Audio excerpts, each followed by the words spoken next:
Well, good evening, everybody. Welcome to your August 12th, 2023 edition of Collision After Hey, Dark. did you notice in the disclaimer there's something about drinking the product?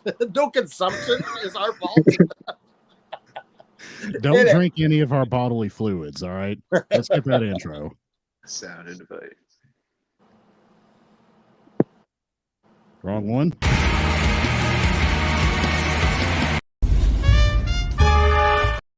Hell, I'm all over the place here. There we go.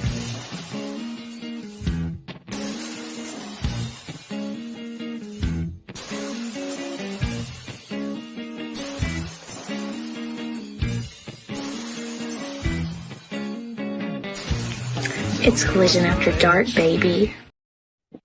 There we go. Welcome to Collision After Dark. I am the effing expert, Mr. Isaacs. And I'm, of course, the patron saint of professional wrestling.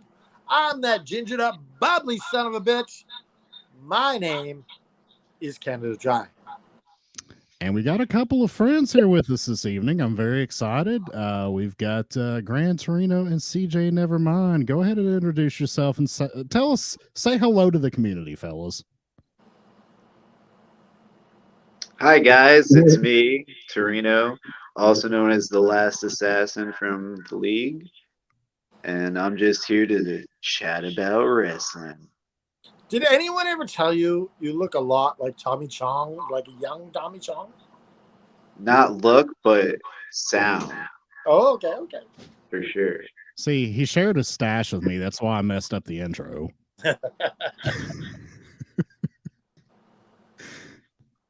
And what's up, everybody? CJ Nevermind, longtime wrestling fan, and excited to be here talking wrestling with everybody. CJ, have you done a podcast before, man? No, I have not. This is my first one. You guys are busting my cherry. We are popping your cherry this evening, my man, on a Saturday night. And I love the what do you got? One of the IWGP belts behind you? Yeah, I got the IWGP. I got a wide variety. Oh, wow, look at all those belts. Wow. They go on for miles. There's another wall. So yeah, trail of conquest right there. So we got Ted. We got Ted the Hillbilly Heel backstage, live from Collision right now. Well, I was going to add him in, and he just dropped. We had him on standby, and he's actually at the show tonight in the crowd. And I don't think he could hear us when we were trying to communicate to him that we were going to bring him on in 5 Maybe minutes. we shouldn't have brought him in early because he thought he was on the show. He's like, I can't hear you guys. I'm in the crowd. I don't know what's going on. Well, he was the best he had, really cherry too soon. Well, if Mr. Hillbilly Heel gets back in the room here, I will let him in immediately. But as we said before, this is August 12th, 2023 edition of Collision After Dark. And let's go ahead and get started, gentlemen. All right.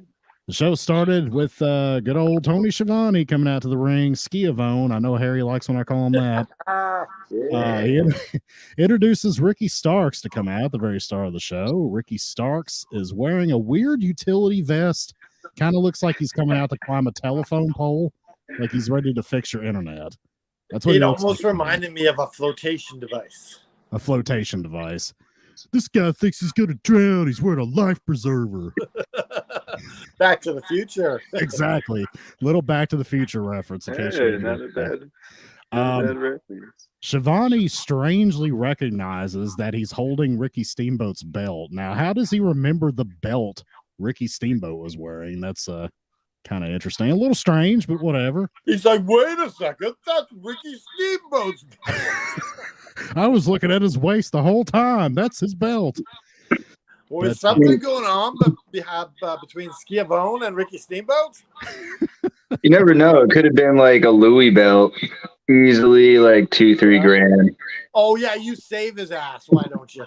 They might be dating, and that we can call him Ski a Boat. How about that? Yes. But Starks announces that he's been suspended for 30 days, but he has applied for and been accepted for a managerial license. So he will continue to be on the program. Genius.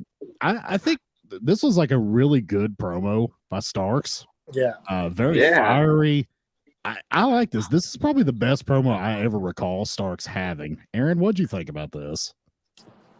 I agree with you. This was his best promo.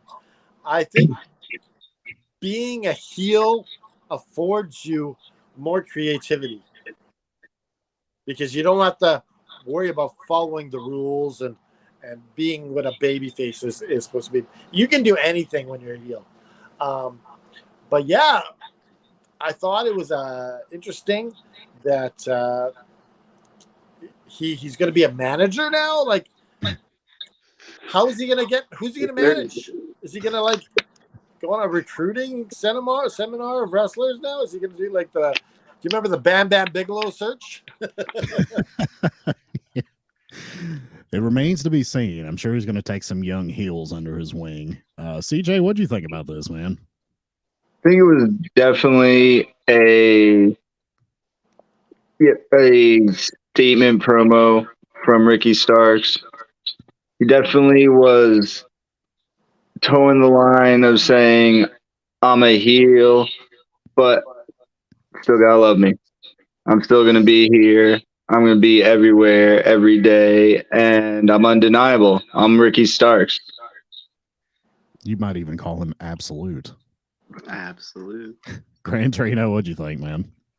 I loved it from start to finish, man. And like, I know you guys, it was funny with Schiavone and stuff, but if you followed the theme all night, Schiavone was really trying to bring you back to last week. You know, Ricky took that belt off Ricky's own body, and here he is. He still has the belt. He's almost like, this is my trophy for beating this legend into tears. To tears, you know, and to tears, I tell you. Everything he had to say after that was very like commanding of the audience. And I was telling Siege, like, did you guys? He kind of changed the entrance up a little, right? Like when he posted up before getting in the ring, instead of like going to a corner, and the ambiance of his whole entrance had changed with like the color of the lighting and stuff. It was like dark but also inviting. I don't know. They put a lot of work into that segment. I appreciated it. It's like a fine wine. You taste it, and it's like, does this have a little bit of oaky, earthy taste to it? Yeah. Where is he going to take this manager position to? You know, it's very intriguing. I enjoyed it. Maybe we're going to have the Ricky Starks family, like the Heenan family. Maybe that's what it is. Yeah. Who knows? The Don Callis family. Really got me thinking of options of who is he gonna be, who's he gonna manage. Really, like I didn't even consider that until you said it. 30 days. It'll be interesting to see. I would imagine he'll probably find some young up and coming heels to walk out of the ring with, but we'll see. Afterwards, there was a promo package, FTR versus the Bucks at All In. Not really much here, just kind of hyping up the match. Does anybody have anything you want to add about FTR versus the Bucks before we move on? No, that was the purpose. Hyping it up, reminding people of the history a little bit if they're new to it. All right. I would like to remind the audience that I love lamp. Now, do you like those halogen bulbs, and do you prefer floor lamps or table lamps? I will have to speak to my attorney, but I love lamp. Very good. It's good to have quality illumination on your T12 light tubes are key. Light tubes. There you go. Of course, I'm referencing Anchorman. I love lamp. Yes. I like lamp.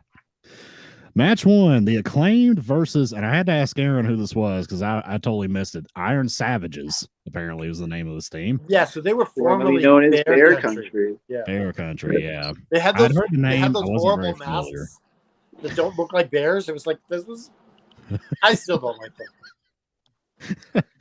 They kind of look like, to me, like kind of like a generic heavy machinery. Remember when Otis was with Tucker and they were heavy machinery? It's kind of what these guys look like to me. But you know what? They were actually pretty good in the ring. I thought they looked kind of impressive, especially for a team that got no introduction. You know, usually the team with no intro gets squashed immediately, but we didn't find who they were until midway part of the match. Yeah, but they got a lot of offense in, strangely enough, which was kind of weird. But you know, I thought this was a decent match. I liked it. Nothing to write home about, but the acclaimed obviously got the win and had a post-match promo bigging up Billy Gunn like he was dead. Grant Torino, what'd you think about all this, man? So Bear Country was big on dark for a really long time. And when Ring of Honor came around, they've been transitioning onto there, and they've actually had quite a few really good tag matches on Ring of Honor. So anybody that really follows that is familiar with their work, and they're very, very skilled. And I think it was cool that the Acclaim got this match because they're getting propelled back into the tag team division, and this is a big team that can perform, so it showed like they could overcome that obstacle. And you know, it was a good reintroduction into the tag team division for them, and it still sold the Billy Gunn angle. Like, is he done, or are they honoring him this way? You know, so I enjoyed it. Awesome. CJ, what'd you think, man? I think it was a good match. I like that, like you said, it wasn't a complete squash of the Iron Savages. I'm familiar with them. I do remember Bear Country. I know the Iron Savages more recently because of the clips on BTE, or not, being the Elite. There's some good comedy there. But yeah, I like, if you were watching during the picture-in-picture during the commercial, they definitely it seemed like they were holding more control over the Acclaimed. I enjoyed the Stereo Famousers as the finish. All in all, just a good, solid tag match. Yeah, definitely. We got Noob in the house tonight. Hello, Noob. What's up, Noob? Noob says they're doing it for Billy Gunn. Yes. Do it for Billy. Do it for Billy. I have a bone to pick with you, Mr. Isaacs. What's that? So you told me to save it for the show, then you steal it. Exactly. You got to save it for the show, man. Yeah, but then you lead off with it. What did he do? What did I steal? I don't even remember. That they're acting like Billy Gunn is dead. Yeah. It's like, oh, we miss you, Billy. If only you weren't 5 feet under. They're like pointing to the sky and stuff. Yeah, like, for you, Billy. Well, what'd you think of the match, Aaron? What'd you think? I think you got two really mid tag teams here. I think that the Acclaimed, they're needing something right now because they just aren't. They had a lot of hype when they started. They had the sizzling thing, but I think that's kind of died off now. Yeah, and they need something because they're dwindling. I'm curious to see where they're going with this thing with Billy Gunn. Like, what do we think's happening here? Do we think Billy Gunn's coming back as a heel with a different team, or like what's going on here? Does anybody have any thoughts? I don't know. I think he's generally done. You think he's just disappearing now and never going to show up again? I think he might come back with them as a manager, but this is a way of actually, disqualifying himself from the trios matches. All right. Well, moving on here. DDP's daughter, I forget her name. She was wearing a men's tie as a scarf for some reason. Lexi Nair. Lexi Nair. I just know she's DDP's daughter. I forget her name. She's also, I think, Big Bill's fiance, if I'm not mistaken. But did you notice she was wearing a men's tie as a scarf? It was probably Big Bill's. Anyway, she was interviewing Bullet Club Gold. I'm going to be honest, my attention kind of trailed off here, so I don't even remember what they said. Does anybody have any thoughts on this promo real quickly before we move on? Well, that's when the Guns challenge the Young Bucks, and so that's next week on Dynamite. It's the Young Bucks versus the Guns. I think it's not like exciting, but I think it is going to be a pretty good match, and it's going to help like open new story threads for Bullet Club Gold because they kind of like need to find somewhere to branch out for each member. Because Jay White's inevitably going after Punk. They already alluded to that early in their feud there. So that's about it. That's my opinion of the segment. Well, I definitely want to see that. I want to see Jay White and Punk. I think that would be amazing. Aaron, do you have any thoughts on this promo? I have nothing to say. Speak to my lawyer. CJ, what about you? I think it was so. The thing I liked is that it was the challenge for the Best Brother Tag Team, and there are ties between the Young Bucks and their former Bullet Club ties. So there's a lot of threads to pull from this story, and it'll be interesting to see where it goes. There's also a tie around Lexi Nair's neck. Perfect. You're obsessed with that tie. It was just bizarre. I've never seen a woman wear a man's tie wrapped around her neck like that. I don't know. Match 2, Willow Nightingale and Chris Statlander versus Mercedes Martinez and Diamante. This was a good match. I like this. It was a good back and forth bout. I thought everyone looked pretty good here for the most part. I think Chris Statlander is looking more and more like a star every week. Her presentation, the way she looks in the ring, her poise and charisma, you can just tell she's developing that star power. And I like that because I'm a big fan of hers. Heels, of course, get the win here, which I think was kind of a surprise. I was expecting the baby faces to go over. But CJ, what'd you think of this match? It was a very good match. I was surprised and actually kind of happy to see the heels go over. Not gonna lie, I'm a big Diamante fan, so seeing that team win was something I liked and was not expecting. So I love whenever wrestling gives me something I'm not expecting. All in all, it was a very competitive match. Good seeing women being featured more on AEW and in wrestling as always. And yeah, that's my opinion on that match. Well, it'll be good to see the faces try to get their comeback. Yeah, definitely, man. Torino, what'd you think? I thought it was a great match. I think they did a good job protecting Stat in it, because it opened with her very strong. And then when Willow came in, she's the one that kind of got outsmarted. And for a long time, Diamante and Mercedes had control of that match. And then Stat came in, she kind of powered up a little bit and cleared house, but then she kind of fell for the tricks too. So it kind of showed like her vulnerability as well. And I agree, like she's being very commanding in the ring now, and even after the loss, she's the one that's like the most attention from the camera was like drawn to her because of the way she was reacting to things. And Diamante did really great. I watched her on Dark for a long time as well, and Ring of Honor. So it's good to see her get her shot on television as well. It was good. Yeah, I agree. She looked great. Aaron, what'd you think? Yeah, I think some really good things happened out of this match that we're going to progress them. Like we're obviously going to get another Martinez Statlander match. And possibly we'll get Willow versus Diamante because now Willow needs to avenge this loss.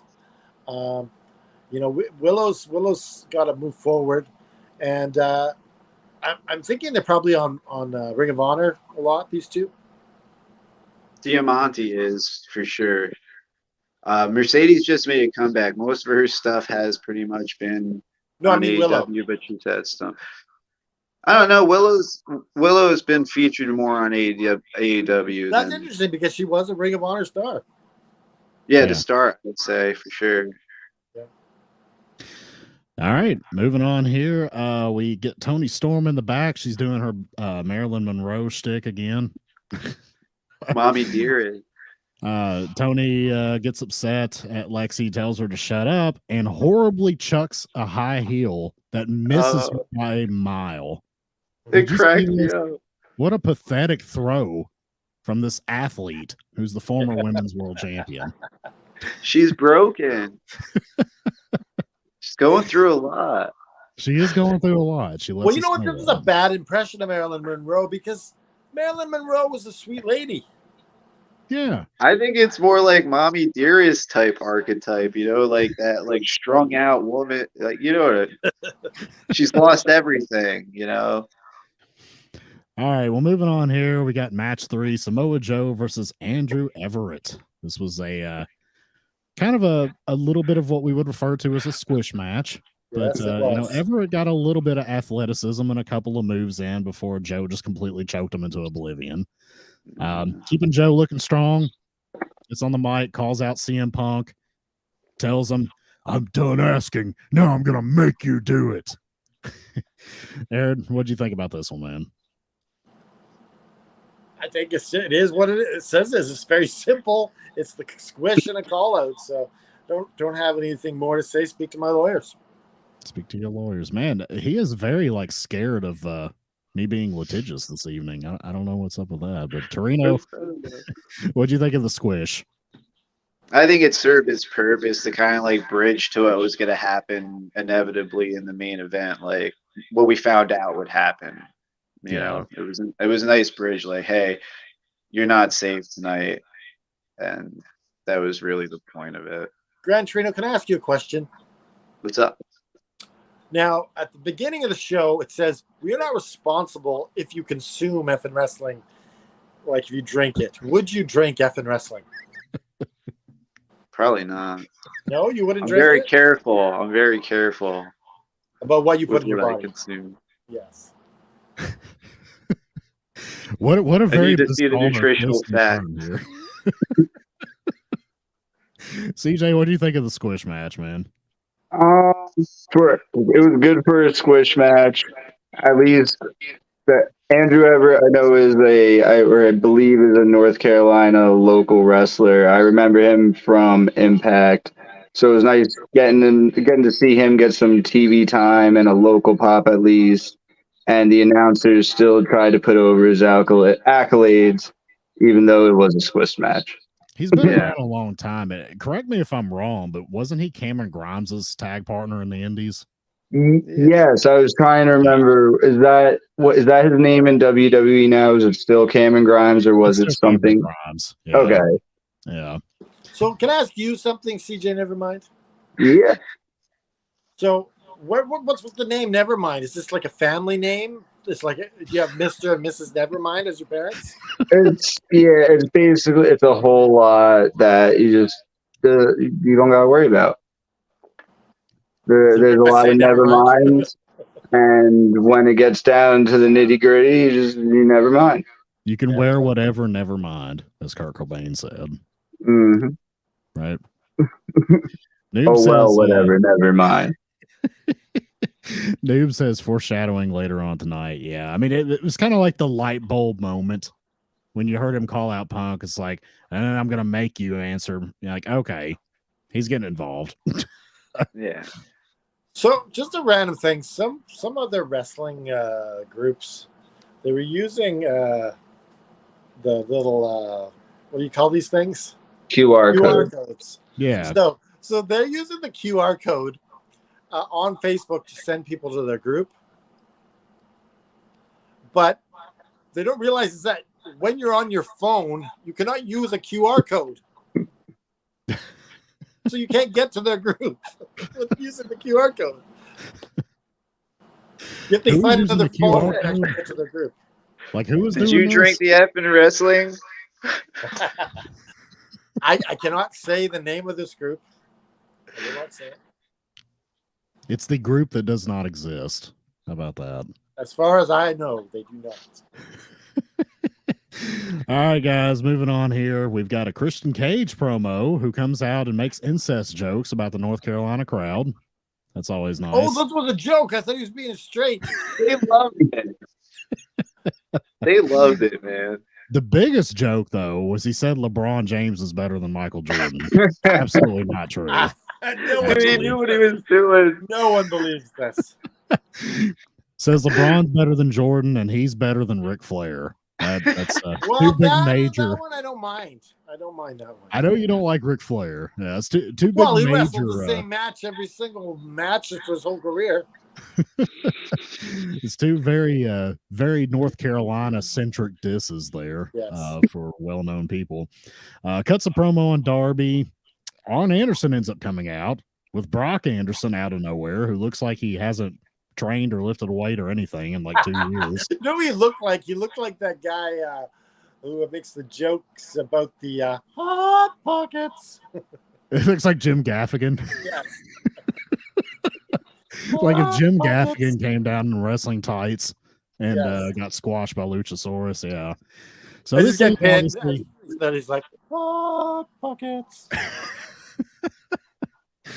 this obviously leads to match number 4, Brock Anderson versus Luchasaurus. I mean, most of this match was in picture, so like we really didn't see a whole lot, but I mean, it was what it was. Luchasaurus, of course, ran over him and got a win. Darby comes out and attacks him with a skateboard and, further advances their story. CJ, what do you think about this match? I like seeing Darby do an acid drop on Luchasaurus. Good seeing Brock and Arn get out for, once again, the heritage of the building. I always love hearing wrestling history get put over. So the little details, like the announcers talking about the history of the building throughout that match, I appreciated. Yeah, that's what I got on that one. Of course, Arn played it up. Of course, he comes out. I think this is Horseman country, and everybody's throwing their fours up. Yeah, it's kind of a nice little moment. All the woos after Christian said he was better than Ric Flair. Right. So it sounds like they're cheering him. But Torino, what'd you think of this match and promo? so I think again this was something to serve as a bridge to who's the person that Arn also represents, the former TNT champion Wardlow. Ooh. So it was kind of hey, see what's coming next, I did not make that connection, but now that you mention that, that's a very good point. Canada Dry. Yeah, just something that I was waiting for it all night. I was like, he's got to be coming out to attack them, but it didn't. Well, they're out of Canada now, so he doesn't have passport issues anymore. Yeah, I also thought about Wardlow as soon as I saw the big Spinebuster man. I thought of Wardlow. Oh, this is a nice setup. Yeah. So I think maybe he could even show up at All Out after the match. Maybe it served its purpose. The whole segment. Well, it also got Brock some TV time. Like this particular episode of Collision was all about getting people some TV time. There was a lot of people that didn't get TV time that were on the show tonight. And putting stories over. Yeah, absolutely. I think it served its purpose. I was a little disappointed though that Arn didn't pull out a Glock. Special moments. It's like bleeding. Glock only comes out special moment. Ayaka Sasaki. Sorry I'm late. I just got home from work. Well, I'm very glad that you're here. Hello, Thank you. Now, what's her name? Yakazaki? Ayaka Sasaki. Now, where do you work, Sasaki? Yeah, where do you work? What do you do? I'd be curious to know that. But thank you for coming in. Next up, we've got. She's like, what's a dollar store? Who's Natalia? Who's Liam? Asking all sorts of questions. What is wrestling? Yes. Skiavone is out again. Shout out to Harry. Introduces Powerhouse Hobbs. Powerhouse Hobbs comes out with his book, The Book of Hobbs. We know about it. I don't know if he wrote that himself or if it's like Moby Dick and he just wrote Hobbs instead of Dick. I don't know. But anyways, he comes out. He calls out Miro, the Redeemer. Give me the Redeemer. Miro comes out. He gets jumped by QT's goons and little schmaz in the ring. Miro overtakes the goons. Hobbs hits him from behind. End the promo. Aaron, what'd you think? Now I want to talk about the Book of Hobbs for a second. Now this book, I've learned that when you open it up, each page is like a Far Side. It's like a little cartoon and a little lesson, and it's just good. It's just great laughs. Like, Is it's it a fun. coloring book? No, it's like The Far Side by Larson. Oh, okay. You open it up, and it's just Far Side cartoons. Like, it's entertaining. You can sit there and laugh for hours on this thing. But seriously, the Hobbs promo, that's probably the most enjoyable Hobbs promo that I've ever seen. It was good. Yeah, it was. Like, he was believable as a star. Calling out the Redeemer, like, I love the I need redeeming, but I need redeeming by beating you. Like, that was cool. He looks like such a badass too. Like, he's I so wouldn't want pumped to up and be in an strong. alley with Stark with the Powerhouse Hobbs. Powerhouse. Trina, what'd you think, man? Loved it, and I like the way that it kind of blended with the TNT title segment, because you have my personal belief is that Miro is the most dominant TNT champion. Like, he's very unstoppable in the ring. You know, some could call it no selling or however, but either way, when he's in a match, even after eating that spine buster, he woke up in like 8 seconds or so. You know, like, so I think it's very cool that they tied it to that. So not that it's going there, but for me, it was like, it made me excited for the TNT title. You know, like, here are all these champions, and they're all here fighting for that belt. Essentially, you know, that's kind of where Hobbs is going with that. I feel is that he wants to beat Miro, the Redeemer, because he was a powerful TNT champion, and that's how I viewed it. So, Gran Torino, I said you look like Tommy Chong. You sound like Tommy Chong. CJ Nevermind over there is looking like Stone Cold Steve Austin right now. Don't tell him. You can see the vest part popping up. Rocking the MDK. It looks like a vest, but you only see the neck. Nick F and G. He's going to start pulling out the barbed wire in a second. I have a pizza cutter. He does have a CJ, what are your thoughts on this, man? So I thought this was a really good segment. Until Hobbs said the word redemption, I thought maybe this was where Wardlow was going to sneak in. But as soon as he mentioned that specific word, I thought that was the obvious that now it's going to be the Redeemer. Miro's coming. But still, sitting here and watching with Gran Torino and talking it over, I thought now, regardless of whether Wardlow wasn't here, if Hobbs is trying to work his way through his book and get his way back to the TNT title and prove that he's the most dominant, he's going to have to work his way through all these former champions in his book. So once whatever happens with Miro, win, lose, or otherwise, it'll be interesting to see where Hobbs goes. Now, I believe that we were talking before about this. We were talking about, like, they didn't have any direction from Miro. They're just giving same promo after same promo. Sometimes, finally, we get something different. Exactly. Yeah, something a little different than, I had copycat. I had the Redeemer, and I don't like my hot wife anymore. Hey, I love the God promos. Like, I was excited for that for quite a while, but Didn't it get old for you too, though? Yeah, I guess it still made me laugh. But I was like, this isn't going anywhere. You know, he's not going to fight God. Well, God doesn't have a good track record. He was Shawn Michaels' tag partner, and Look Did how they that- win? I don't remember. Did they win that match? I don't don't know. remember. God didn't sell very much in the match. I can tell you that. I can tell you that God didn't even tag Sean. Like he It's didn't even enter the palpable. ring.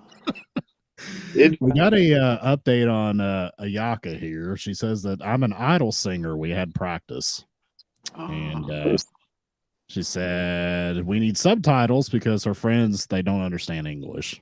So we need somebody to come on and translate for us into Japanese. So Aaron, you need to find us a Japanese translator for the channel. I'm you know what? I'm working on that as we speak. Why don't you ask your lawyer? Oh, You told me to talk to him the whole show. Maybe your lawyer knows a Japanese interpreter. Listen, leave my lawyer out of this. Someone in the court system knows how to translate. His Listen, lawyer's this works. if I was to get my lawyer, I'm getting lawyer fees instead of translation fees. That's a lot higher. Okay. Anyways, moving on here. Before the main event started, we've got good old JR. The Oklahoma fight song starts playing. And Jim Ross, hat and all, comes strolling out to the ring. Not looking that great, but he sounded pretty good tonight. So I was happy to hear him back. And this leads us into the main event. You know what I need? I need JR on a people power scooter. I'm sorry, but physically, JR did not look very good walking out of the Yeah, I ring. know. He needs a little to joke, kind of joke at himself in a situation. Yeah. He's pulling up on a people power scooter. Meep, meep. Or They when got to Seth get Walter him had the ring card like Andre had. Oh yeah. The That's little like the little cart that looks like a miniature wrestling ring. Yes. Brings them all the way in. Real Yeah. WrestleMania. That's To the as ropes long and as it doesn't do Oklahoma like a colors. no Shawn Michaels zip tie entrance. That wouldn't be very good. While we're talking about him, like, his contract's up in September. What do we see AEW doing with him? What do you guys think? Anybody can jump in. I think that Tony Khan and AEW are going to try to work with him and get him to his 50 years of broadcasting and let him retire because I know that's a goal he said he wants to achieve, and he deserves it. My So you opinion. think it's more on like the part-time basis? Well, I kind of obvious. I don't want to say kind of obviously by him coming out to at least call one match a show, but they're keeping him on there. They're keeping him calling matches so he could say he was broadcasting for 50 years to the best of his ability. And What's he at now? I'd have to look it up. I don't know off the top of my head. I don't know. A 49 and something. Is he at 49 years? I forget I don't exactly think what he's it at was. 49 years. I might be mixing up the details, but I believe that's what I remember from whatever podcast or story I read.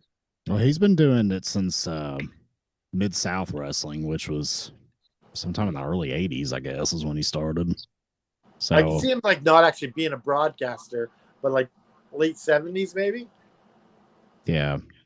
yeah, late 70s, early 80s, something like that. I kind of think that JR is going to be. I think he's going to stay with AEW, and I think he's going to kind of be a little bit of like an ambassador and come out for an occasional main event commentary spot. That's kind of what I think they're going to do with him. Like they're doing the sit down with him and Kenny Omega. So yeah, I think you bring him in for sit downs, and then a couple times a month he comes out to a main event. I think that would be a good use of him at this point. Yeah. I definitely think they should retain him. I don't think they should lose him and let him go somewhere else. I think that would be a good use. I mean, especially with the sit downs. I mean, you could produce them, you can edit, so like he needs another take or something, you can give it to him, and it's not that big of a deal. What do you guys think of that? Gran Torino, what do you think?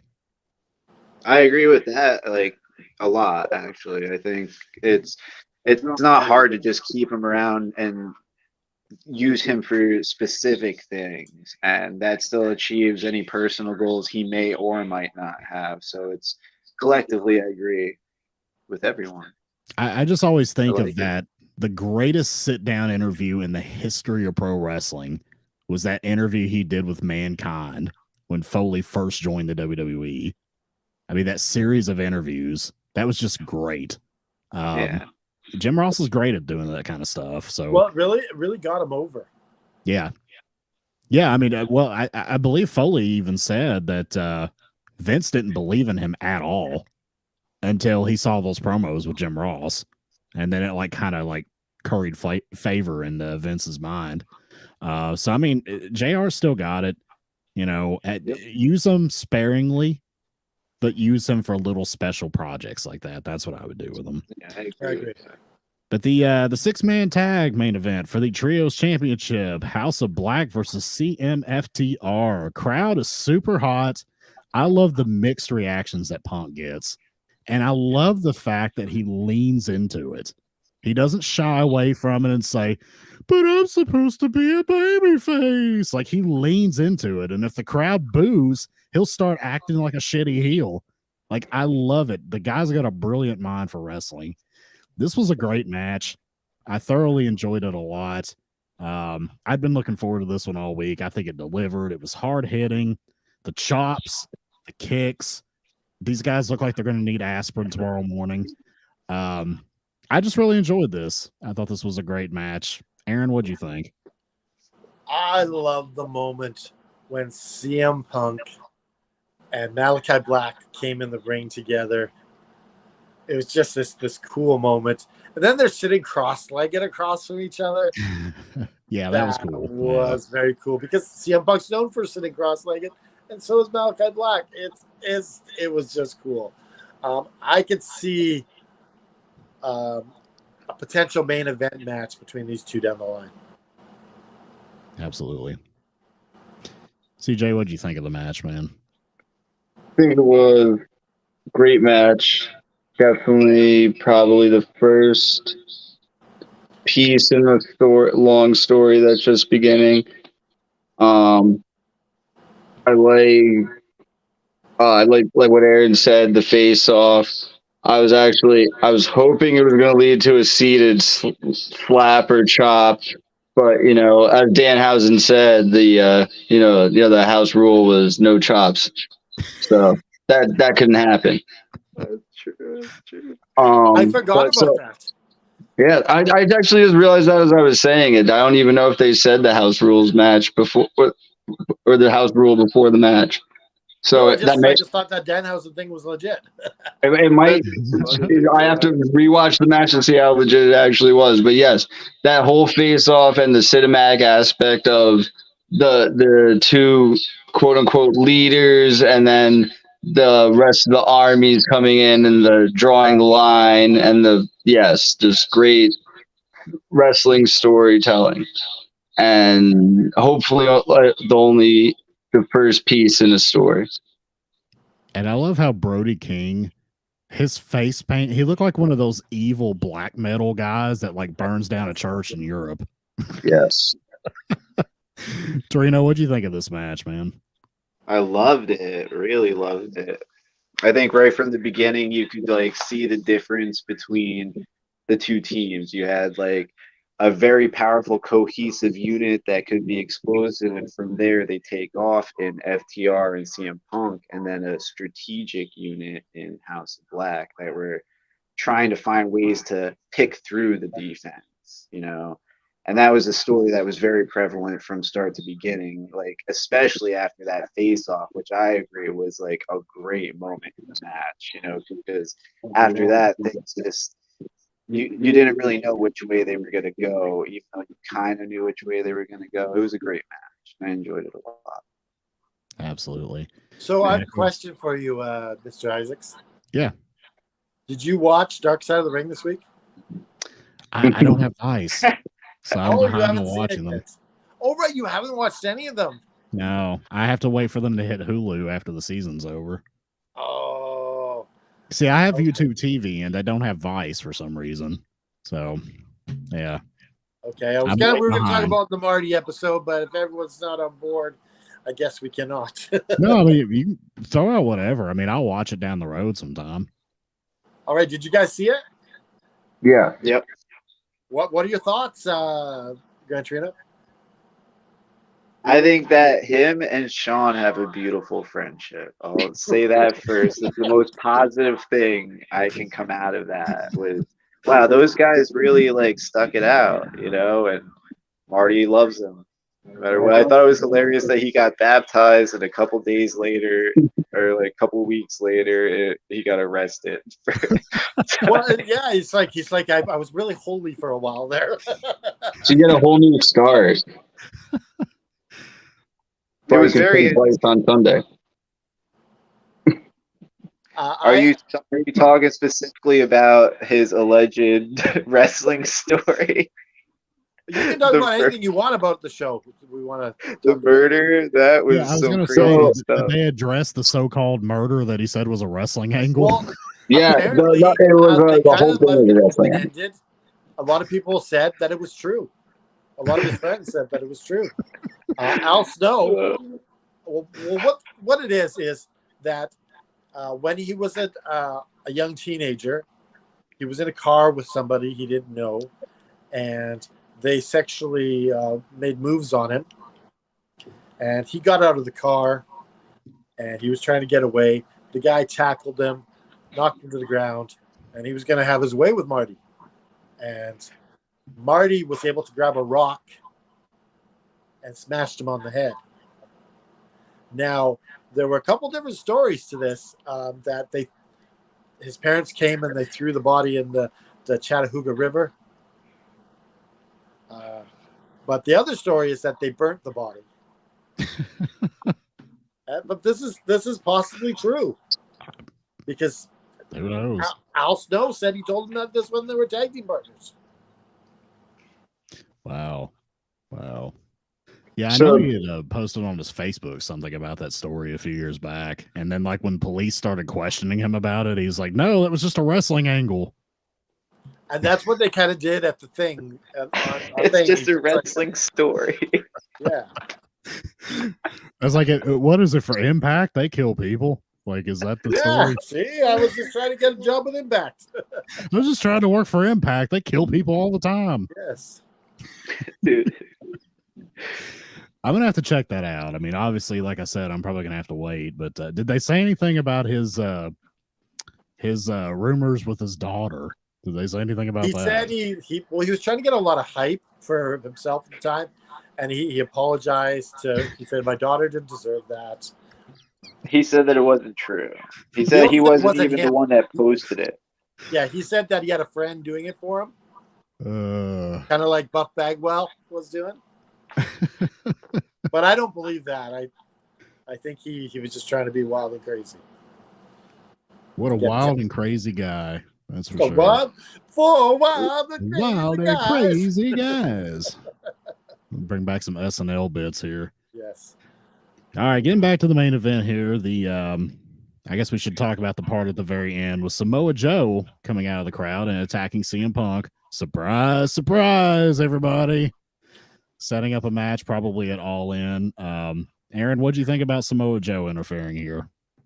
They didn't quite capture this properly, and they had to show the replay. WWE is really good at getting these moments when the guy comes out. AEW kind of dropped the ball a little bit here, but they covered it with the replay, which was very smart.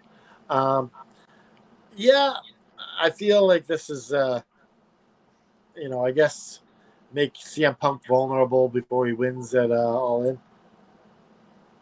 Yeah. CJ, what do you think about Samoa Joe's interference? I think makes sense. It's a good way to keep CMFTR looking strong with the distraction ending. And I do want to see now, where's Punk going to show up? How is he going to answer this? And does this now end, or did this, or not going to end, but put put a little pin in the trios section of CMFTR and House of Black. Like, is this going to continue with Joe's beef with Punk at the same time, or is it going to get paused? How's this all going to work itself out? Because do they then do Punk and Joe at All In and then run back the trios at All Out? There's a lot of options. I'll tell you, CJ and Gran Torino have got some good ideas. I think we need to pipe these guys into Tony Khan's ear.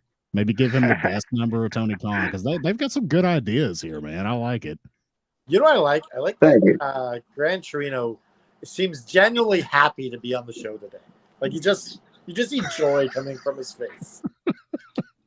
I just love wrestling so much. I love talking about it. Yeah. The next time that you guys both get together on a show, here's what I want you to do for me, okay? I want you to get 2 of those championship belts off the wall, and one of you put one on one shoulder and the other one put another one on another shoulder. Oh, that would look great. That would be a very cool aesthetic for the show. Oh, yeah. Could you do that for me next time? I think we could arrange something. Okay. Well, Gran Torino, what'd you think of Samoa Joe's interference? I think it was a good. I think I kind of agreed with the whole camera angle thing where they kind of missed it, but I understood like they wanted to focus on the match a little more, and then the replay did kind of make up for it. But I really appreciate what the purpose it served, because in the end, they're really trying to put over this outlaw championship, and this is a good way to do it with these two. Championship. It's outlaw. That's all I know. It's going to be no different than champion. At what point are they going to name this championship something else than the real? Like, that's all it is. It's outlaw, dude. It's CM Punk's bull crap until MJF sinks him in the ground. I don't know. Like, could this be kind of like what we do with AFW with the FN World Championship and then the AFW Championship, World Championship? You just call this the World Championship. I figure this is probably their backdoor way of doing like a WWE World Heavyweight Championship and WWE Universal Championship, a different championship for each show. Yeah, that's what I'm thinking. I'm thinking like it's better to have two championships on each show, but I think they need to name it something better than the real AFW World Championship. Well, It's got an X on it. Maybe they could call it the real X Division Championship.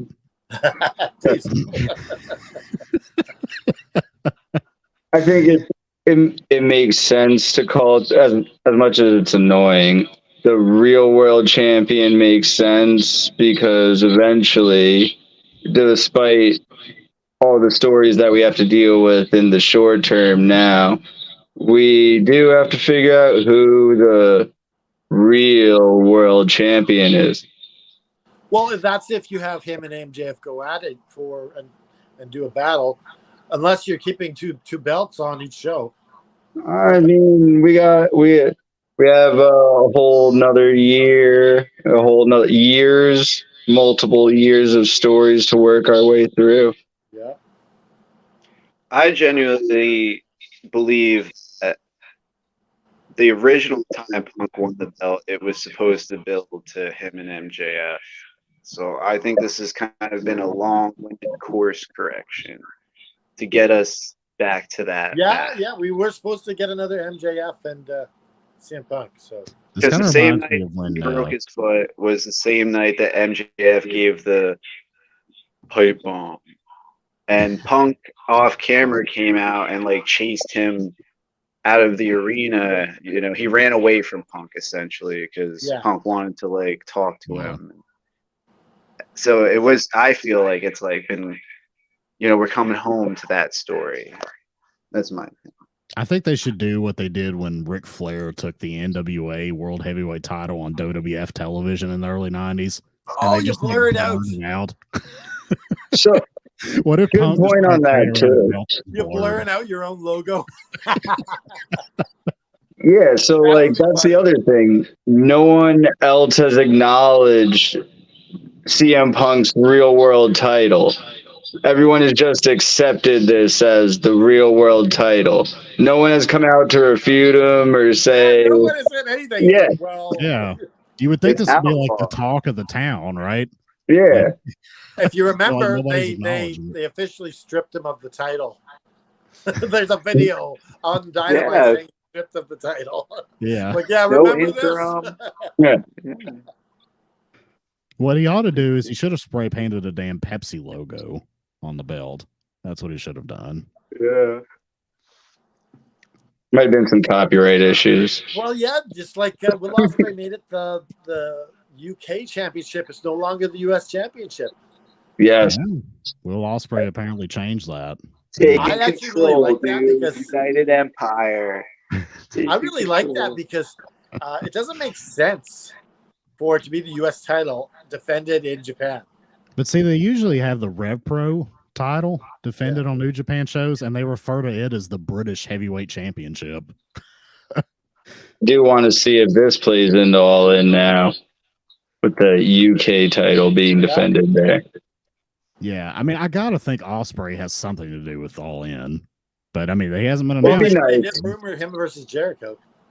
Yeah, Yeah. I mean, I'd rather see him against somebody else, but I mean, Well, I'd rather see you him know. against Jericho than no one at all. Yeah, absolutely. And I'd rather see him against Jericho than like, Wheeler Yuta or somebody random like yes. that. Please, no wheels. No wheels. Actually, now that you said it, I did kind of want to see Ospreay versus Moxley, but now that you said it, Wait a second. What's now that you said it, Ospreay versus Yuta. Wait a second. I feel like Aaron has a crush on Japanese girls. That's what Roxy says in the chat. Like, Asian. why are you feeling this way? Look, we can't help it that we're popular with the Japanese female crowd, okay? I mean, there's like new ones popping in every week, and that's great. Listen, I don't come on your podcast saying nice things about you. You are doing it to me. All right, guys, we are at that time of the night. You know what we do. You got to give your match of the night. Before you do, can we speak a word about our sponsor? Sure. Now, Aaron, typically when I host the show and I want to do the sponsors before we get to this segment, you're like, oh, we're going to do the sponsors now before we do that? I apologize. We should have spoke about when we're going to put the sponsors before. No. It's all. I'm just teasing you, man. It's all Okay. good. But yeah, we've got Fight the World Wrestling here. Aaron, why don't you tell us about Fight the World Wrestling? Now you can go to fighttheworldwrestling.com. Cool thing is you can train with Natalia Markova, and of course the owner of it is Brian Idol. He's also a trainer. They got 32 students right now. Wow. Like they're putting on shows monthly. Now I just talked to Brian Idol today, and what's going to happen is he's going to start sending me matches. That's and awesome. those matches are going to go on our channel. Hell yeah. That is awesome. We're going to have a lot of these, and it's $250 a month. If you want to learn to be like, and these are all students on the show as well. Like everyone's participating, even if it's just a battle royal. Wow. So yeah, these awesome. guys are learning a lot. That's amazing. And it's very exciting too. I'm excited that we're going to have our own wrestling matches here, courtesy of I this love school it. on our channel. That's our huge. partnership with FTW, it's wonderful. And I can't say good enough things about Brian Idol and Natalia Markova. Do we have any idea at this point when the matches might be uploaded? They're being edited right now. So I'll get a few at a time, and then and I kind of like that rather than the whole show because people can watch matches rather than a show. Yeah, I mean, if you break it up into segments like that into matches, it's going to get more views that way, I think. Just my personal opinion. Yeah, but I agree. Yeah. And we also have a Pro Wrestling Tees store. It is Pro Wrestling Tees /Effin Wrestling. And you could get this wonderful shirt worn by the aforementioned Natalia Markova. You could also, if you want to support my It's so show, funny. Magic Wrestling. We were having a conversation today on Twitter with Noob, and we were talking about mermaids. It was so ridiculous. Like, Okay.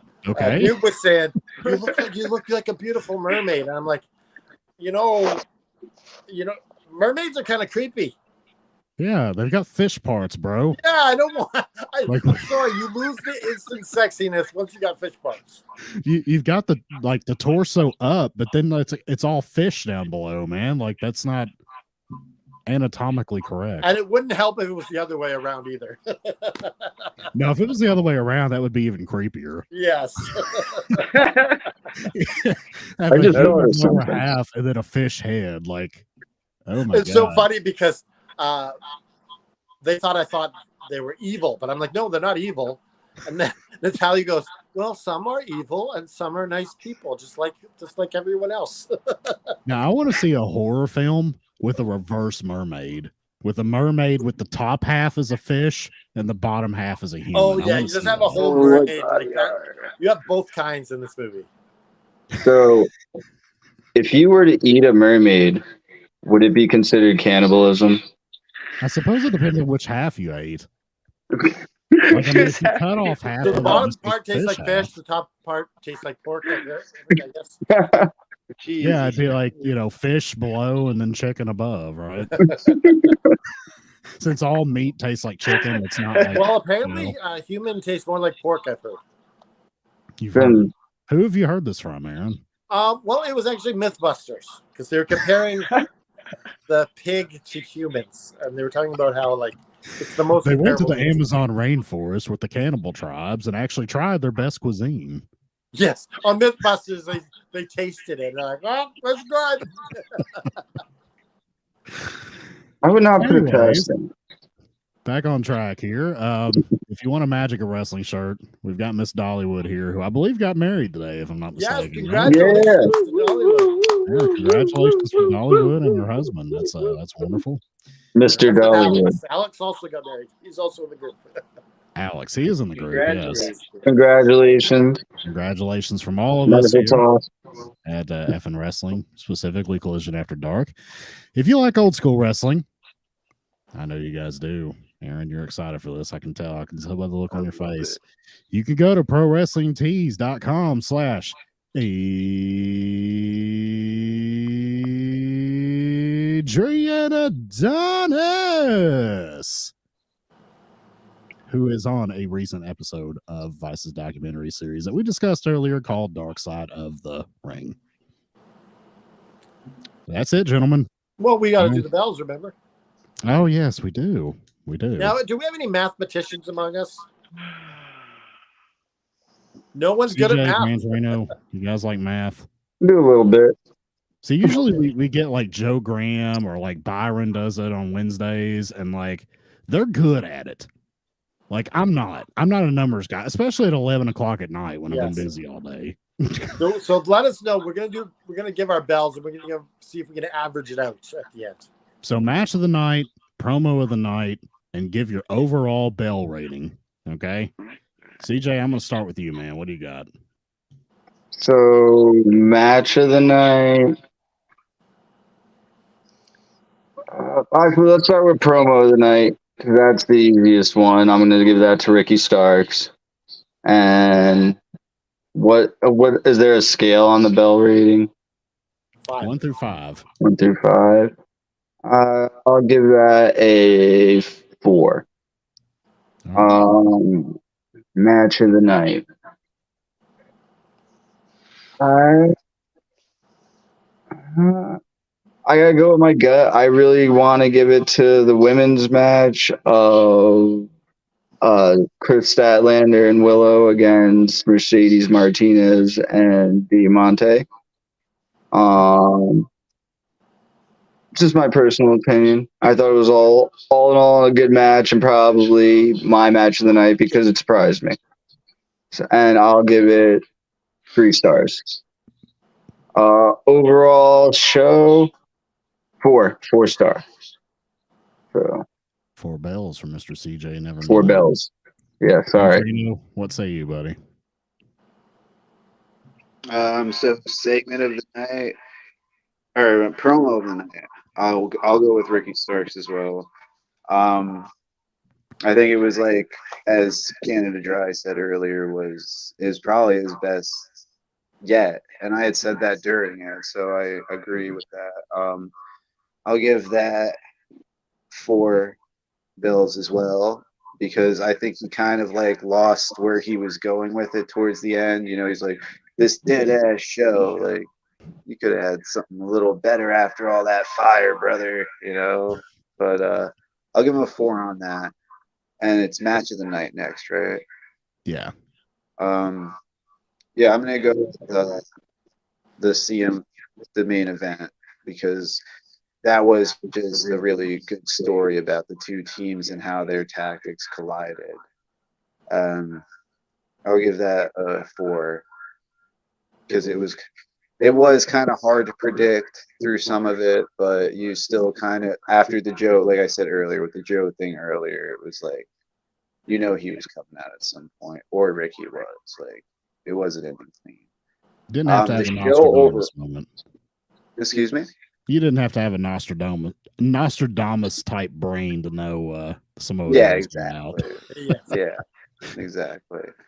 Show overall, though, I'm gonna say 4.5 because it was very consistent and there was an obvious flow, and they're really trying to like connect that like tonight's episode to last week into next week's, and it seemed like there was a lot of focus on story in the segments. It wasn't just like, oh, here's something stupid to laugh at. You know, it was like there's purpose tonight. There was a lot of purpose. So 4.5.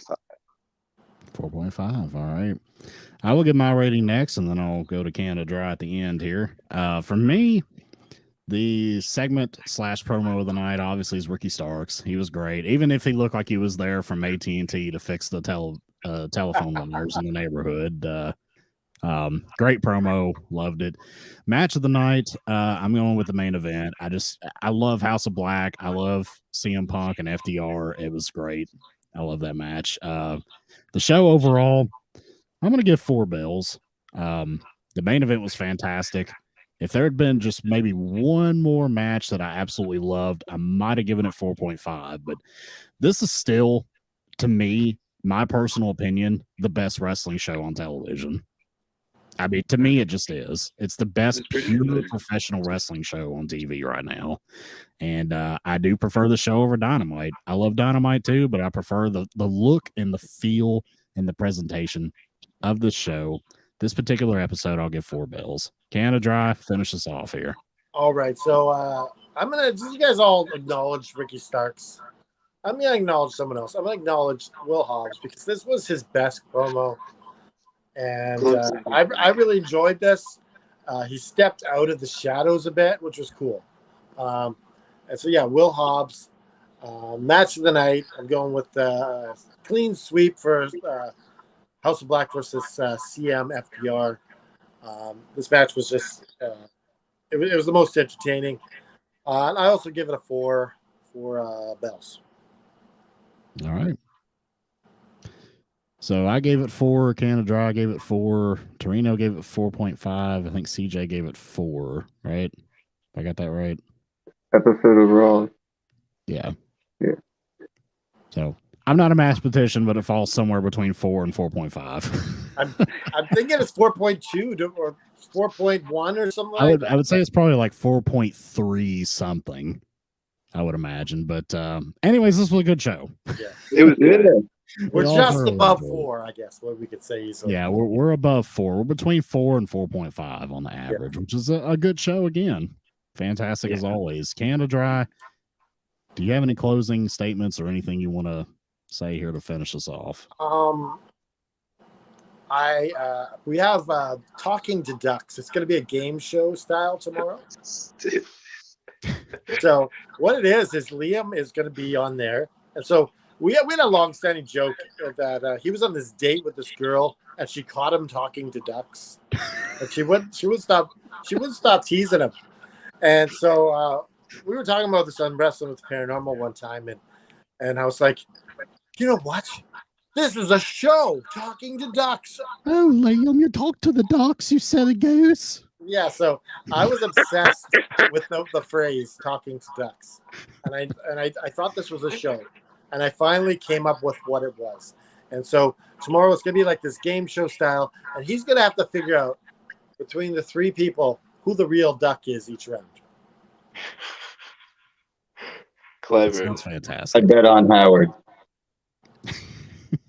Howard the Duck. Yes. So as I said, I was gonna let you say the fighting bit here. Okay. Well, look, everybody out there, we all have things going on in our lives, right? We all got things that are good. We all got things that are bad. I know I've got plenty right now of my own to deal with. But here's the thing. Everything bad balances out with something good, because everything bad creates an opportunity for you to make adjustments to whether your attitude or your life or your actions or whatever, and you could do better. Everything will make you better. It'll make you stronger. So anybody out there that's struggling mentally, physically, financially, or whatever, hang in there and just realize that this stimuli in your life will, in the long run, make you a stronger individual, a stronger human being. So everyone out there, I want you to put your fist up at the screen and remember, everybody, to just keep fighting.